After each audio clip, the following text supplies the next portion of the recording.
வணக்கம். தந்தியின் பாட்காஸ்ட் செய்திகளை வாசிப்பது தாரிணி. முதலில் தலைப்புச் செய்திகள். இன்று தொடங்குகிறது நாடாளுமன்ற குளிர்கால கூட்டத்தொடர். வேலைவாய்ப்பின்மை, பணவீக்கம் உள்ளிட்ட பல்வேறு பிரச்சினைகளை கிளப்ப எதிர்க்கட்சிகள் திட்டம். 15 அடுக்குமாடி குடியிருப்புகளை முதல்வர் ஸ்டாலின் இன்று துவக்கி வைக்கிறார். வேளாண் துறை சார்பாக நடமாடும் காய்கறி அங்காடி வாகனங்களையும் இயக்கி வைப்பதாக அறிவிப்பு. அம்பேத்கர் இன்னும் கொண்டாடப்பட்டிருக்க வேண்டும். ஆளுநர் மாளிகையில் அம்பேத்கரின் சிலையை திறந்து வைத்த பிறகு ஆளுநர் ஆர்.என். ரவி பேச்சு. மத்திய பிரதேச மாநிலத்தில் 55 அடி ஆழ்துளை கிணற்றுள் தவறி விழுந்த 5 வயது சிறுவன். மீட்புப் பணியில் மாநில பேரிடர் மீட்புக் குழுவினர் தீவிரம். வங்கக்கடலில் உருவாகியுள்ள காற்றழுத்த தாழ்வு மண்டலம் இன்று புயலாக மாறும் என வானிலை ஆய்வு மையம் தகவல். சென்னை, கடலூர், நாகை, பாம்பன், புதுச்சேரி, காரைக்கால் துறைமுகங்களில் புயல் எச்சரிக்கை கூண்டு ஏற்றப்பட்டது. பொதுமக்களின் போராட்ட எதிரொலி. சீன தலைநகரில் கொரோனா பரிசோதனை கட்டுப்பாடுகள் தளர்வு. இந்தியா வங்கதேச அணிகளுக்கு இடையே டாக்காவில் இன்று 2வது ஒருநாள் கிரிக்கெட் போட்டி. வெற்றி பெற வேண்டிய கட்டாயத்தில் இந்திய அணி. உலகக்கோப்பை கால்பந்து நாக் அவுட் சுற்றில் மொரோக்கோ ஸ்பெயின் அணிகள் மோதல். ஸ்பெயினை வீழ்த்தி காலிறுதிக்குள் நுழைந்தது மொரோக்கோ. இனி விரிவான செய்திகள். நாடாளுமன்ற குளிர்கால கூட்டத்தொடர் இன்று தொடங்குகிறது. இதில் வேலைவாய்ப்பின்மை, பணவீக்கம் உள்ளிட்ட பல்வேறு பிரச்சினைகளை கிளப்ப எதிர்க்கட்சிகள் திட்டமிட்டுள்ளன. வழக்கமாக குளிர்கால கூட்டத்தொடர் நவம்பர் மாதம் தொடங்கும். இந்த ஆண்டு சற்று தாமதமாக டிசம்பர் மாதம் தொடங்குகிறது. இன்று தொடங்கி டிசம்பர் 29ஆம் தேதி வரை இந்த தொடர் நடக்கிறது. மொத்தம் 17 அமர்வுகள் நடைபெறும். இத்தொடரில் தாக்கல் செய்யப்பட்ட 16 மசோதாக்களை மத்திய அரசு பட்டியலிட்டிருக்கிறது. இந்த நிலையில் 3 வேளாண் சட்டங்களை ரத்து செய்வதாக பிரதமர் மோடி ஏற்கனவே அறிவித்திருந்தார். அதை ரத்து செய்வதற்கான மசோதா முதல் நாளில் தாக்கல் செய்யப்பட உள்ளது. அதேபோல கிரிப்டோ கரன்சிக்கு தடை விதிக்கும் மசோதா உள்ளிட்ட 16 மசோதாக்களை இந்த கூட்டத்தொடரில் நிறைவேற்ற மத்திய அரசு திட்டமிட்டுள்ளது. இதனிடையே நாடாளுமன்ற கூட்டத்தொடரில் எழுப்ப வேண்டிய பிரச்சினைகள் தொடர்பாக காங்கிரஸ் தலைவர் மல்லிகார்ஜுன கார்கே தலைமையில் ஒத்த கருத்துடைய கட்சிகளில் கூட்டம் டெல்லியில் நடைபெறவுள்ளது. இதில் பங்கேற்க காங்கிரஸ் கூட்டணி கட்சிகள் மற்றும் இடதுசாரி உள்ளிட்ட ஒருமித்த கருத்துக்களுடைய கட்சிகளுக்கு அழைப்பு விடுக்கப்பட்டுள்ளது. முதலமைச்சர் மு.க.ஸ்டாலின் வேளாண்மைத்துறை மற்றும் வீட்டுவசதித்துறை சார்பாக பல்வேறு திட்டங்களை இன்று துவக்கி வைக்கிறார். தலைமைச் செயலகத்திலிருந்து வேளாண்மை மற்றும் உழவர் நலத்துறையின் சார்பில் நடமாடும் காய்கறி அங்காடி வாகனங்களை கொடியசைத்து துவக்கி வைக்கிறார். அதைத் தொடர்ந்து தமிழ்நாடு நகர்ப்புற வாழ்விட மேம்பாட்டு வாரியத்தின் சார்பில் 15 திட்ட பகுதிகளில் கட்டப்பட்டுள்ள அடுக்குமாடி குடியிருப்புகளை காணொலி காட்சியின் வாயிலாக திறந்து வைத்து பயனாளிகளுக்கு குடியிருப்புகளுக்கான ஒதுக்கீட்டு ஆணைகளை வழங்குகிறார். தமிழ்நாடு அரசு பணியாளர் தேர்வாணையத்தின் வாயிலாக உதவி இயக்குநர் பணியிடங்களுக்கு தேர்வு செய்யப்பட்ட நபர்களுக்கு பணி நியமன ஆணைகளை வழங்குகிறார். அம்பேத்கர் இன்னும் கொண்டாடப்பட்டிருக்க வேண்டும் என தமிழக ஆளுநர் ஆர்.என். ரவி தெரிவித்துள்ளார். அம்பேத்கரின் 66வது நினைவு நாளினையொட்டி சென்னை ஆளுநர் மாளிகையில் நிறுவப்பட்டுள்ள அம்பேத்கரின் சிலையை ஆளுநர் ஆர்.என். ரவி திறந்து வைத்தார். இந்த நிகழ்ச்சியில் மத்திய அமைச்சர் எல். முருகன், தமிழ்நாடு ஆதிதிராவிடர் நலத்துறை அமைச்சர் கயல்விழி செல்வராஜ், தலைமைச் செயலாளர் இறையன்பு, அண்ணா பல்கலைக்கழக துணைவேந்தர் வேல்ராஜ், அம்பேத்கர் சட்ட பல்கலைக்கழக துணைவேந்தர் சந்தோஷ்குமார் உள்ளிட்டோர் பங்கேற்றனர். நிகழ்ச்சியில் பேசிய ஆளுநர் ஆர்.என். ரவி, அம்பேத்கருக்கு இன்னும் மரியாதையான இடத்தை கொடுத்திருக்க வேண்டும், இன்னும் கொண்டாடப்பட்டிருக்க வேண்டும் என்றார். தொடர்ந்து பேசிய மத்திய இணையமைச்சர் எல். முருகன், அரசியலமைப்பு சட்டத்தை எழுதிய பொருளாதார நிபுணரான, பல்வேறு பிரிவுகளில் பட்டம் பெற்றவரான அம்பேத்கரின் சிலைகள் இப்போது கூட கூண்டுக்குள் பூட்டப்பட வேண்டிய நிலையில் உள்ளது என்றார். அம்பேத்கரின் 67வது நினைவு தினத்தினையொட்டி தமிழக பாஜகவின் சார்பில் சென்னையில் கருத்தரங்கம் நடைபெற்றது. கருத்தரங்கில் பாஜக துணைத் தலைவர் கரு நாகராஜன், பொதுச் செயலாளர் ராம ஸ்ரீனிவாசன், தடா பெரியசாமி உள்ளிட்டோர் பங்கேற்றனர். விழாவில் பேசிய அவர்கள் அம்பேத்கருக்கு புகழாரம் சூட்டினர். காமராஜருக்கு விழா எடுக்கிறோம், எங்கேயாவது கலாட்டா வருதா? வஉசி ஐயாவுக்கு விழா எடுக்கிறோம், சிலைகளுக்கெல்லாம் போய் மாலை போடுறோம், கலாட்டா வருதா? அப்ப நீங்க அம்பேத்கருக்கு விழா எடுக்கும் போது எல்லோரும் வாங்க விழா எடுங்க, நாங்க வாழ்த்துறோம் சொல்லி நீ பூத்துவ வேண்டிய ஆளு கள்ளவட்டி வீசிக்கிட்டு இருக்க. போன தடவை கோயம்பேட்டா மிகப்பெரிய கலவரம். இப்பவும் நீங்க அம்பேத்கர் சிலைக்கு போடக்கூடாதுன்னா அவரோட உங்க சொத்தா? அவர் இந்த தேசத்தின் சொத்து. திருமாவளவன் சாதாரண ஒரு ஆளா இருந்தவர், இவர் வல்லவர் நல்லவர் அப்படின்னு அந்த ஆளை தூக்கி தூக்கி நிப்பாட்டி அவர் டாக்டர் ராமதாஸ் இது மாதிரி எல்லா தலைவர்களோடலாம் போய் இவர் ரொம்ப அந்த ஆள் வேற ஒன்றும் இல்லை, நாங்கள் 2 பேரும் பங்காளி வேற, ஒரே பக்கத்து ஊர், கீழே இருந்து எல்லாம் ஒன்றா வளர்ந்தாளுவா. அதனால் என்ன பண்ணேன், இங்கே லா காலேஜ் படிக்கும்போதே நான் அவருக்கு கிளாஸ் எடுப்பேன் வந்து. நான் தான் அங்கே நிறைய கம்யூனிசம் உள்ள இருக்குல்ல, எல்லாத்தையும் இந்த பசங்களை வீணாக்கிறது இதெல்லாம் பண்ணி கெடுத்துவிட்டோம். அப்புறம் அதுதான் இப்போ பிராய்ச்சித்தம் தேடிட்டு இருக்கேன். சென்னை வில்லிவாக்கம் ஏரியில் அமைக்கப்பட்டுள்ள தொங்கு பாலத்தின் பாதுகாப்பு குறித்து ஐஐடியுடன் இணைந்து சென்னை மாநகராட்சி அதிகாரிகள் ஆய்வு நடத்தினர். சென்னை ஸ்மார்ட் சிட்டி திட்டத்தின் கீழ் முதன்முறையாக 8 கோடி ரூபாய் செலவில் கண்ணாடி தொங்கு பாலம் அமைக்கப்பட்டுள்ளது. இந்த தொங்கு பாலம் 250 மீட்டர் நீளம், 1 மீட்டர் அகலத்தில் 8 கோடி செலவில் அமைக்கப்பட்டுள்ளது. பாதுகாப்பு காரணங்களுக்காக 100 பேர் மட்டுமே அனுமதிக்கப்பட உள்ளனர். இந்த தொங்கு பாலத்தின் பாதுகாப்பு அம்சங்கள் குறித்தும் பாலத்தின் அதிர்வுகள் மற்றும் திறன் குறித்து சென்னை ஐஐடி வல்லுநர்களுடன் மாநகராட்சியின் ஆய்வுகள் மேற்கொள்ளப்பட்டது. ஆய்வு முடிவுகளை சென்னை ஐஐடி விரைவில் அரசுக்கு சமர்ப்பிக்கும் என தெரிவித்துள்ளது. இந்த சேவை அடுத்த ஆண்டு மே மாதம் பயன்பாட்டிற்கு வரும் என எதிர்பார்க்கப்படுகிறது. கடலூர் மாவட்டம் சேத்தியாத்தோப்பு அருகே என்எல்சி நிர்வாகம் நிலம் கையகப்படுத்துவதற்கு எதிர்ப்பு தெரிவித்து அதிகாரிகளை உள்ளே விடாமல் கிராம மக்கள் சாலை மறியல் போராட்டத்தில் ஈடுபட்டனர். என்எல்சி நிறுவனம் தனது சுரங்க விரிவாக்கப் பணிகளுக்காக பல்வேறு கிராமங்களில் நிலங்களை கையகப்படுத்தி வருகிறது. இந்நிலையில் சேத்தியாத்தோப்பு அருகே உள்ள கரிவெட்டி கிராமத்தில் நிலம் அளவீடு செய்ய வந்த அதிகாரிகளை உள்ளே வரவிடாமல் கிராம மக்கள் 200க்கும் மேற்பட்டோர் சாலையில் அமர்ந்து தடுத்து நிறுத்தி போராட்டத்தில் ஈடுபட்டனர். ஏற்கனவே உறுதியளித்தபடி என்எல்சி நிறுவனம் வேலைவாய்ப்பும் கூடுதல் நிவாரணமும் வழங்கவில்லை என்பதால் தங்கள் கிராமத்தில் நிலம் கொடுக்க மாட்டோம் என அவர்கள் கூறினார்கள். அவர்களிடம் அதிகாரிகள் 1 மணி நேரம் பேச்சுவார்த்தை நடத்தியும் எந்த தீர்வும் எட்டப்படவில்லை. இந்த இடையில தொடர்ச்சியாக மாவட்ட நிர்வாகம், நிலையெடுப்பு நிர்வாகம் மக்களை பழிவாங்கும் போக்கில் சொல் பேச்சை கேட்டு, யாரோட தூண்டுதல் பேச்சுன்னு தெரியல, மக்களை ரொம்ப சித்திரவதை செய்யும் கொடுமையான வகையில் தொடர்ச்சியாக 200 போலீஸ் 300 போலீஸை வச்சு ஏரியாவில் குவிச்சு மக்களை மிரட்டி சித்திரவதை செய்யும் வகையில் மாவட்ட வருவாய்த்துறையும் நிலையெடுப்பு அலுவலக வருவாய்த்துறையும் சேர்ந்து செயல்படுது. என்எல்சிக்கு தரகு போகும் வேலையை இதோட விட்டும் நம்ம மாவட்ட நிர்வாகம் மத்திய கவர்மெண்ட்லேருந்து தரத்துக்கு எல்லாருமே தயாராக இருக்காங்க. இது வந்து கலெக்டர் வந்து எங்களை வந்து அந்த இது பயணம் அடைய விட மாட்டேங்கிறாங்க. எங்களை வந்து நிர்பந்தி பண்ணுறாங்க. எங்களுக்கு வந்து நாங்கள் கொடுக்கறதா என்எல்சி கொடுக்கறதா வந்து வாங்கிக்கணும் அப்படின்னு சொல்லி அவங்க இது பண்ணுறாங்க. எங்கள்கிட்டயே நான் என்னைக்கிட்டே வந்து சொன்னாங்க, அன்றைக்கி நாங்கள் இங்கே வந்து கலெக்டர் பேசின அன்றைக்கே சொன்னாங்க, 1 சென்ட் சென்னையிலலாம் 1 சென்டில் வாழறாங்க, உங்களால் முடியாதா அப்படின்னு கேட்குறாங்க. நாங்கள் வந்து கிராமத்தில் இருந்தவங்க 1 சென்டில் வீடு கட்டி நாங்கள் எப்படி சார் வாழ முடியும், நீங்களே சொல்லுங்கள் பார்க்கும். இதை வந்து அவங்க கலெக்டர் இதை சொல்லலாமா அந்த ஒரு வார்த்தையை? நீங்கள் வந்து மக்கள் கஷ்டப்படுறீங்கன்னு எங்களுக்காக தானே அவங்க பேசணும். அவங்க வந்து என்எல்சிக்காக தான் பேசுகிறாங்க. 1 சென்ட்டுக்கு 40,000 தரோம், வந்து கான்ட்ராக்டில் வேலை தரோம், ஏஎன்சியில் வேலை தரோங்கிறாங்க. அந்த இதில் வேணாம், எங்களுக்கு வந்து தகுதி எடுப்பில் கொடுத்தாலும் நிரந்தர வேலை வாய்ப்பு கொடுங்கன்னு தான் கேட்குறோம் நாங்கள். மத்திய பிரதேச மாநிலத்தில் 5 வயது சிறுவன் ஆழ்துளை கிணற்றில் விழுந்த சம்பவம் சோகத்தை ஏற்படுத்தியுள்ளது.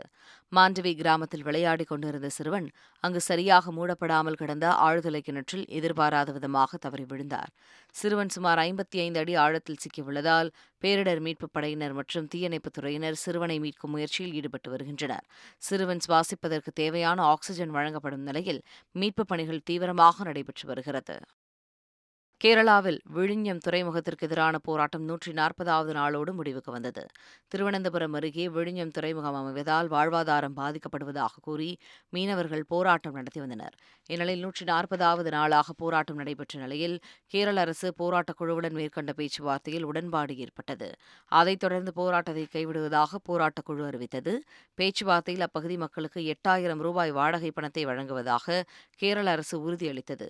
அதே சமயம் அதானி குழுமம் அறிவித்த 2500 ரூபாய் பணம் தங்களுக்கு வேண்டாம் என போராட்டக் குழுவினர் அறிவித்தனர். கிறிஸ்துமஸ் பண்டிகை நெருங்குவதனை முன்னிட்டு கடலூரில் குடில் பொம்மைகள் தயாரிக்கும் பணிகள் விறுவிறுப்பு அடைந்துள்ளன. கிறிஸ்துமஸ் பண்டிகை தினத்தன்று கிறிஸ்தவர்கள் தங்கள் வீடுகளில் குடில்களை அமைத்து இயேசு பிறப்பின் நிகழ்வுகளை காட்சிப்படுத்துவது வழக்கம். அதில் குழந்தை இயேசு, சூசை, மரியாள், 3 ராஜாக்கள், காவல், சமன்ஸ், ஆடு, மாடு, ஒட்டகம் ஆகியவற்றின் பொம்மைகள் இடம்பெற்றிருக்கும். இதை முன்னிட்டு கடலூர் மாவட்டம் வண்டிப்பாளையத்தில் கிறிஸ்துமஸ் குடில் பொம்மைகள் தயாரிப்பு பணிகள் தீவிரமடைந்துள்ளன. கடந்த 2 ஆண்டுகள் கொரோனாவால் பாதிக்கப்பட்டிருந்த பொம்மை தயாரிப்பு தற்போது சூடுபிடித்துள்ளதாக பொம்மை தயாரிப்பாளர்கள் தெரிவித்துள்ளனர். கிறிஸ்துமஸ் குடில் செட்டுக்கு 3 தலைமுறையாக செஞ்சிட்ருக்கோம். இங்கே மண்ணில் மற்றும் காகித குழு பொம்மையில், அப்புறம் பிளாஸ்டர் ஆஃப் பாரிஸ், சிமெண்ட் 3-4 வகையான மெட்டீரியலில் செஞ்சிட்ருக்கோம். இங்கே சின்ன சைஸ் 125 ரூபாலேருந்து 12,500 வரைக்கும் வெரைட்டிஸில் இருக்குது. இங்கே பார்த்தீங்கன்னா குடில் set 3 inch, 4 inch, 5 inch, 6 inch, 8 inch, 10 inch, 12 inch, 3 feet வரைக்கும் இருக்குது. எங்ககிட்ட செட்டு ஃபுல் செட்டுங்க இருக்குது. இங்கே நாங்கள் அதர் ஸ்டேட்டுக்கு ஃபுல்லாக அனுப்புகிறோம். இங்கே தமிழ்நாடு, கர்நாடகா, கேரளா, கோவா ஃபுல்லாக, தமிழ்நாடு ஃபுல்லாக இங்கே சேல்ஸ் பண்ணுறோம். கோவா வந்து எங்களுக்கு இம்பார்ட்டண்ட்டாக பண்ணிகிட்ருக்கோம். ஸ்டாச்சுஸ்லாம் பண்ணிட்டு வெளியில் அனுப்பிச்சிட்ருக்கோம். தமிழகம் மற்றும் புதுச்சேரி துறைமுகங்களில் 1ஆம் எண் புயல் எச்சரிக்கை கூண்டு ஏற்றப்பட்டுள்ளது. வங்கக்கடலில் ஏற்பட்டுள்ள காற்றழுத்த தாழ்வு மண்டலத்தை தொடர்ந்து புயல் எச்சரிக்கை கூண்டுகள் ஏற்றப்பட்டுள்ளது. அதன்படி சென்னை, கடலூர், நாகப்பட்டினம், எண்ணூர், காட்டுப்பள்ளி, பாம்பன், தூத்துக்குடி, புதுச்சேரி மற்றும் காரைக்கால் துறைமுகங்களில் 1ஆம் எண் புயல் எச்சரிக்கை கூண்டு ஏற்றப்பட்டுள்ளது. கனமழையை எதிர்கொள்ள தயார் நிலையில் இருப்பதாக பேரிடர் மேலாண்மைத்துறை அமைச்சர் KKSSR ராமச்சந்திரன் கூறியுள்ளார். அவர் வெளியிட்டுள்ள அறிக்கையில், தேசிய மற்றும் மாநில பேரிடர் மீட்புப் படையின் 10 குழுக்கள் நாகை, தஞ்சை, திருவாரூர், கடலூர், மயிலாடுதுறை, சென்னை, திருவள்ளூர், காஞ்சிபுரம், செங்கல்பட்டு, விழுப்புரம் ஆகிய மாவட்டங்களுக்கு விரைந்துள்ளதாகவும், சென்னையில் 169 நிவாரண மையங்களும், தாழ்வான பகுதிகளில் நீரை வெளியேற்ற 805 நீர் இறைப்பான்களும் தயார் நிலையில் உள்ளதாக கூறியுள்ளார். அணைகள் மற்றும் நீர்த்தேக்கங்களில் நீர் இருப்பு, நீர்வரத்தை தொடர்ந்து கண்காணிக்க ஆட்சியர்கள் அறிவுறுத்தப்பட்டுள்ளதாகவும், அவசரகால செயல்பாடு மையங்கள் 24 மணி நேரமும் கூடுதலான அலுவலர்களுடன் இயங்குவதாக தெரிவித்துள்ளார்.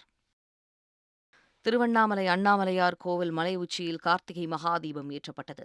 பிரசித்தி பெற்ற திருவண்ணாமலை அண்ணாமலையார் கோவிலில் கார்த்திகை தீபத் திருவிழா கடந்த நவம்பர் 27ஆம் தேதி கொடியேற்றத்துடன் துவங்கியது.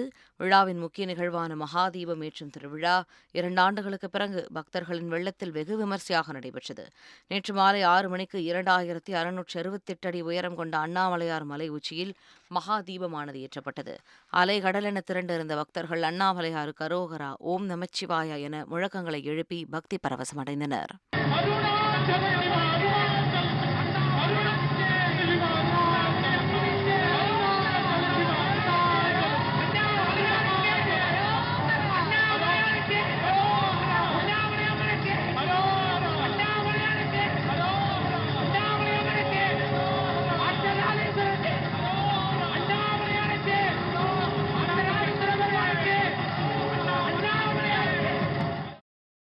பொதுமக்களின் தொடர் போராட்ட எதிரொலியால் சீன தலைநகரில் கொரோனா பரிசோதனை கட்டுப்பாடுகள் தளர்த்தப்பட்டுள்ளன.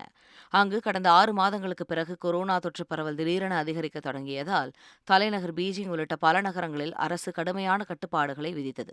இதனால் விரக்தியடைந்த மக்கள் கட்டுப்பாடுகளை ரத்து செய்ய கோரி போராட்டத்தில் குதித்தனர். பின்னர் இந்த போராட்டம் அரசு எதிர்ப்பு போராட்டமாக மாறியது. அதிபர் ஜி ஜின்பிங்கை பதவி விலக வலியுறுத்தி தொடர் போராட்டங்கள் நடைபெற்றன. இந்த நிலையில் மக்களின் கோபத்தை தணிக்கும் விதமாக கொரோனா கட்டுப்பாடுகளை அரசு தளர்த்தி வருகிறது. அந்த வகையில் தற்போது பீஜிங்கில் கொரோனா பரிசோதனை தொடர்பான கட்டுப்பாடுகள் தளர்த்தப்பட்டுள்ளன. பெனால்டி ஷூட் அவுட் முறையில் 3-0 என ஸ்பெயினை வீழ்த்தி காலிறுதிக்கு தகுதி பெற்ற மொரோக்கோ கத்தாரில் நடைபெற்ற வரும் உலகக்கோப்பை கால்பந்து தொடரில் நேற்றிரவு 8:30 மணிக்கு நடந்த நாக் அவுட் சுற்றில் மொரோக்கோ ஸ்பெயின் அணிகள் மோதின. துவக்கம் முதல் இரு அணி வீரர்களும் கோல் அடிக்க முயற்சித்தனர். ஆனால் அது பலன் அளிக்கவில்லை. எனவே முதல் பாதியில் இரு அணிகளும் 0-0 என சமநிலை வகித்தன. இரண்டாவது பாதியிலும் எந்த அணியும் கோல் அடிக்கவில்லை. ஆட்ட நேர முடிவில் இரு அணியும் 0-0 என சமநிலை வகித்தது. இதையடுத்து கூடுதல் நிமிடங்கள் அளிக்கப்பட்டன. அப்போது எந்த அணியும் கோல் அடிக்கவில்லை. இதையடுத்து பெனால்டி ஷூட் அவுட் முறை கொண்டுவரப்பட்டது. இறுதியில் மொரோக்கோ அணி 3-0 என்ற கணக்கில் ஸ்பெயினை போராடி வீழ்த்தி காலிறுதிக்கு முன்னேறியது. உலகக்கோப்பை கால்பந்து தொடரில் தென்கொரியாவை 4-1 என்ற கோல் கணக்கில் வீழ்த்தி காலிறுதிக்கு பிரேசில் முன்னேறியது. நேற்று நள்ளிரவு 12:30 மணிக்கு நாக் அவுட் சுற்றில் பிரேசில் தென்கொரிய அணிகள் மோதின. ஆரம்பம் முதலே பிரேசில் வீரர்கள் அதிரடியாக ஆடினர். முதல் பாதியில் பிரேசில் வீரர்கள் கோல் மழையை பொழிந்தனர். மின் ஜூனியர் 7வது நிமிடத்திலும், நெய்மர் 13வது நிமிடத்திலும், ரிச்சர்லிசன் 29வது நிமிடத்திலும், லூக்கஸ் பகியூடா 39வது நிமிடத்திலும் தலா ஒரு கோலை அடித்தனர். இதனால் முதல் பாதியில் பிரேசில் 4-0 என முன்னிலை வகித்தது. இரண்டாவது பாதியின் 76வது நிமிடத்தில் தென்கொரியாவின் பெக் சியோங் ஒரு கோல் அடித்தார். இறுதியில் பிரேசில் அணி 4-1 என்ற கணக்கில் தென்கொரியாவை வீழ்த்தி காலிறுதிக்கு எளிதில் முன்னேறியது. உலகக்கோப்பை கால்பந்து தொடர் நாக் அவுட் சுற்றின் கடைசி போட்டியில் போர்ச்சுகல் மற்றும் சுவிட்சர்லாந்து அணிகள் மோதின. ஆரம்பம் முதலே அபாரமாக விளையாடிய போர்ச்சுகல் வீரர்கள் கோல் மழையை பொழிந்தனர். இறுதியாக 6-1 என்ற கோல் கணக்கில் சுவிட்சர்லாந்தை வீழ்த்திய போர்ச்சுகல் அணி காலிறுதி சுற்றுக்கு தகுதி பெற்றது.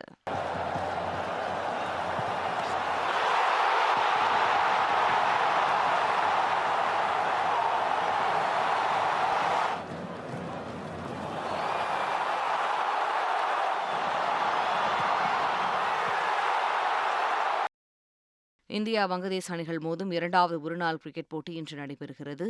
முதல் போட்டியில் நூலிழையில் வெற்றியை கோட்டைவிட்ட இந்திய அணி இன்றைய போட்டி வெற்றி பெற்றால் மட்டுமே தொடரை இழக்கும் அபாயத்திலிருந்து தப்பிக்கும். அதே சமயம் தொடரை வெல்லும் முனைப்போடு வங்கதேச அணியும் களமிறங்கும் என்பதால் இன்றைய ஆட்டம் விறுவிறுப்பாக இருக்கும் என எதிர்பார்க்கப்படுகிறது. டாக்காவில் இந்திய நேரப்படி பகல் 11:30 மணிக்கு போட்டி தொடங்குகிறது. மீண்டும் தலைப்புச் செய்திகள். இன்று தொடங்குகிறது நாடாளுமன்ற குளிர்கால கூட்டத்தொடர். வேலைவாய்ப்பின்மை, பணவீக்கம் உள்ளிட்ட பல்வேறு பிரச்சினைகளை கிளப்ப எதிர்க்கட்சிகள் திட்டம். 15 அடுக்குமாடி குடியிருப்புகளை முதல்வர் ஸ்டாலின் இன்று துவக்கி வைக்கிறார். வேளாண் துறை சார்பாக நடமாடும் காய்கறி அங்காடி வாகனங்களையும் இயக்கி வைப்பதாக அறிவிப்பு. அம்பேத்கர் இன்னும் கொண்டாடப்பட்டிருக்க வேண்டும். ஆளுநர் மாளிகையில் அம்பேத்கரின் சிலையை திறந்து வைத்த பிறகு ஆளுநர் RN ரவி பேச்சு. மத்திய பிரதேச மாநிலத்தில் 55 அடி ஆழ்துளை கிணற்றுள் தவறி விழுந்த 5 வயது சிறுவன். மீட்புப் பணியில் மாநில பேரிடர் மீட்புக் குழுவினர் தீவிரம். வங்கக்கடலில் உருவாகியுள்ள காற்றழுத்த தாழ்வு மண்டலம் இன்று புயலாக மாறும் என வானிலை ஆய்வு மையம் தகவல். சென்னை, கடலூர், நாகை, பாம்பன், புதுச்சேரி, காரைக்கால் துறைமுகங்களில் புயல் எச்சரிக்கை கூண்டு ஏற்றப்பட்டது. பொதுமக்களின் போராட்ட எதிரொலி.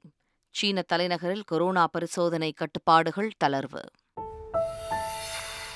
இந்தியா வங்கதேச அணிகளுக்கு இடையே டாக்காவில் இன்று 2வது ஒருநாள் கிரிக்கெட் போட்டி.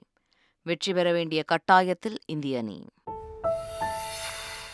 உலகக்கோப்பை கால்பந்து நாக் அவுட் சுற்றில் மொரோக்கோ, ஸ்பெயின் அணிகள் மோதல். ஸ்பெயினை வீழ்த்தி காலிறுதிக்குள் நுழைந்தது மொரோக்கோ. இத்துடன் செய்திகள் நிறைவு பெறுகின்றன.